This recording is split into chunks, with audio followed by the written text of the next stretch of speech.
What is up, everybody? Welcome to Apex Bonsai. I'm Dylan, and today we're going to be going over questions you should be asking when you are purchasing bonsai. The inspiration for this video comes from a couple of experiences I've had over the last couple of months. I've added 4 new trees to my garden, and they've came from a couple of different sources. 2 of them came from a Facebook Marketplace ad where I just drove over to somebody's backyard and bought the trees from them, and the other 2 came from an actual bonsai nursery down in Georgia. I drove 6 hours to go pick out the trees and bring them back. And I learned a lot from those experiences, and I thought I would throw these questions together as things that I did ask at the time, and I found them useful, as well as things that I wish I would have asked and thought of maybe on the drive home or the next day. So hopefully this helps you, and you go into a situation where you're going to be adding to your collection, and you know what type of questions to ask, just to help you get a good foundation and understanding for the tree and what maybe the next steps are, so that you can continue the tree on a good trajectory and ensure its health as it enters your collection. 2 things I'm going to ask you real quick before we get into the questions here. Number 1, if you enjoy this, please make sure that you like and subscribe. Number 2 is that we have started a Discord for bonsai enthusiasts called Apex Bonsai. It's the top link in the description.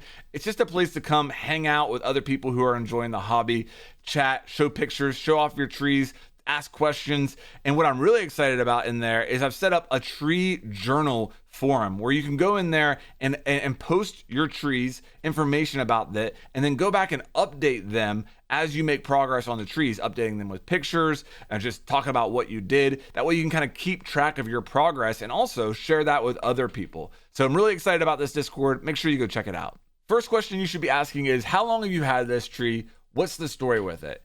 And I think this question does a lot of different things. First of all, if they say they've had the tree for 10 years, they should have a really good grasp of the different times it's been repotted, the history of the tree, stuff like that. And maybe be able to tell you, did it come from a cutting? Did it come from Yamadori? Did it come from an air layer? That's all really important information to know. What's the story? Maybe they've only had the tree for 6 months, but they bought it from a nursery that's known for, doing really good grafting work, or maybe they got it from a workshop with, a professional that did the first styling. All that information would be really valuable for you to have, and it doesn't make or break the purchase. I don't think really necessarily any of these questions do, but it could help you have more context for the tree and its journey to this point, and help you decide, maybe what to do next with it. Next question is, why do you want to get rid of this tree? And this can feel a bit like you're prying, or maybe that you're being a bit nosy. But from my experience, people who are selling trees, they want them to go to good homes where they're going to get taken care of. And if you just show up and you're like, here's the money, thanks, see you later, they might feel like they're sending that tree off to die. But if you're asking good questions, then they're going to get a sense that you know what you're talking about, you're going to take care of it, you're being thorough, and that can, really help them feel more comfortable with the sale. So, why are they looking to get rid of it? Maybe they are looking to get out of the hobby completely. If that's the case, maybe look at it a little bit closer to make sure it hasn't been neglected, that it's not on its way out the door from a health perspective. Maybe they are just trying to downsize their collection. Totally understandable. Maybe they just don't like the species and they want to focus on junipers and Japanese maples, and this is a black pine. That's totally fair. So I think this question can help you understand their mindset towards the tree, and maybe even understand, like, from a design perspective, if they felt like there were shortcomings with it or something like that. I'm going to lump the next couple of questions together because they are pretty related, all right? They are, when did you last repot the tree? What type of soil is it in? And did you do any root work to the tree when you last repotted it? Those questions are really important because if they say, I've had the tree for 10 years and it's never been repotted, you're going to know pretty well that, hey, I need to get in there and see what's going on next spring. We're going to be doing a repot and make sure that the roots are in good shape, probably doing some root work. That is going to let you know those next steps and what needs to be done to the tree the next spring. What type of soil it's in is going to help you understand maybe how often you need to water it. If it's a very granular soil, every day, no worries. And if there's a lot of organic material in the soil, then maybe you can go a little bit longer. Generally, you're going to be able to tell by looking at it, what the soil is made out of, but it can be deceiving if the soil is old. It can be kind of compacted. And any of these questions I'm asking, you need to verify with your eye. If the person says, I just repotted it 6 weeks ago and you're looking in there and it looks like, there's moss all over the soil, soil is very compact and it doesn't really line up with that, then you want to notice that. Again, not a make or break situation, but you kind of need to factor that into the whole buying experience. So these kind of questions can really let you know if the person stayed on top of the maintenance, when it was last done, and what you need to do next. Next question we're going to get into is fertilizer. You need to be asking, what type of fertilizer did you use on the tree and how often?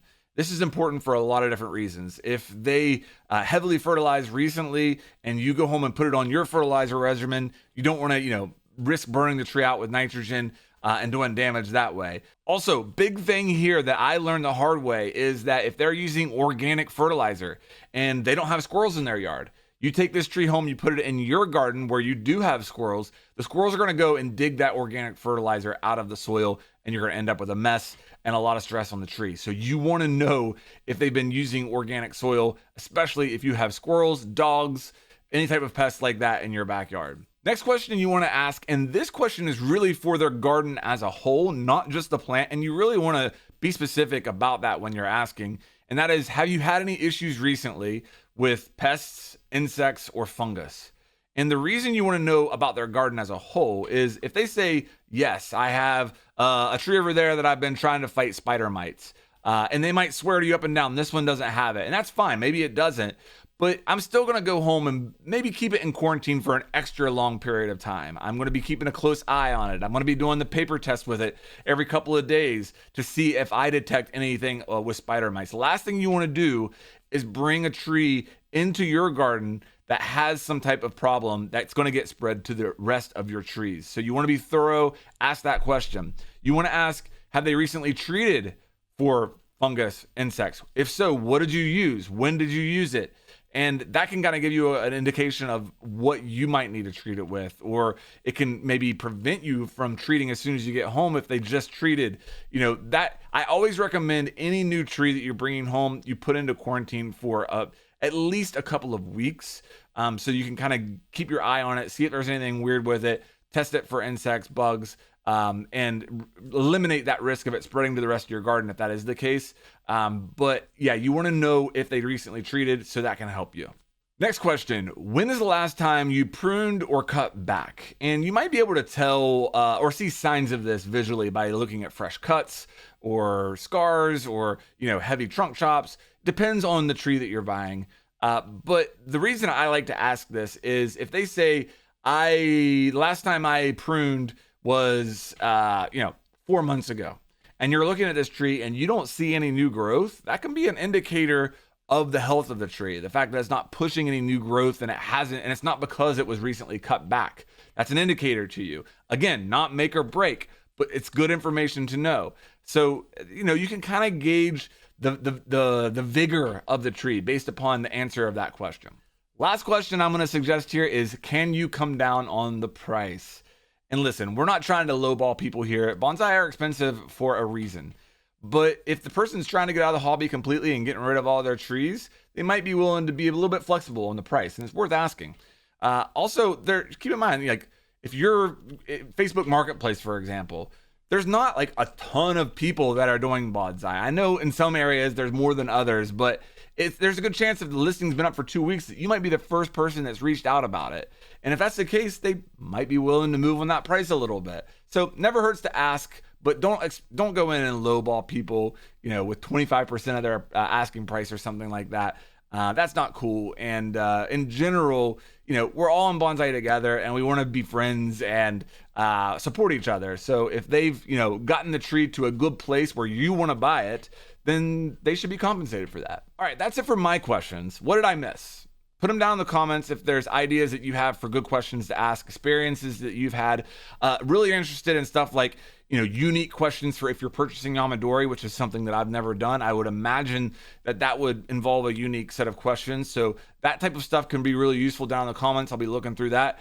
Don't forget to go over and join our Discord, which is Apex Bonsai. There'll be the top link in the description. And if you enjoyed this, please make sure you like and subscribe, and I'll see you on the next one.